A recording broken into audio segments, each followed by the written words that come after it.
Declaration box मध्ये संघाची धावसंख्या झाली ती 9. सुरेख गोलंदाजी करतोय मेहरान.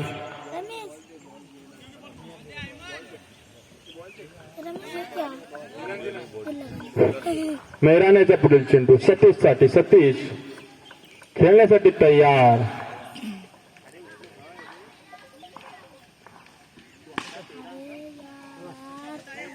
पुन्हा एकदा डिक्लेरेशन बॉक्स मध्ये मारायला फटका एका धावेसाठी. या एका धावेने संघाची धावसंख्या झाली ती 10 आणि विजयासाठी 12 धावांची गरज. पहिल्या षटकाच्या समाप्तीनंतर संघाची धावसंख्या झाली आहे 10.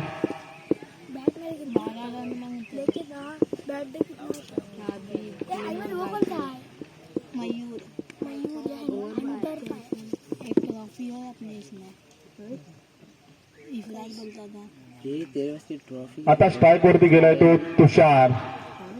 मोहम्मद वैयक्तिक पहिला आणि संघातर्फे दुसरं षटक घेऊन येतो मोहम्मद. सुरेख चेंडू. तुषार काही चेंडू समजू शकला नव्हता. पहिला चेंडू निर्धाव टाकलाय.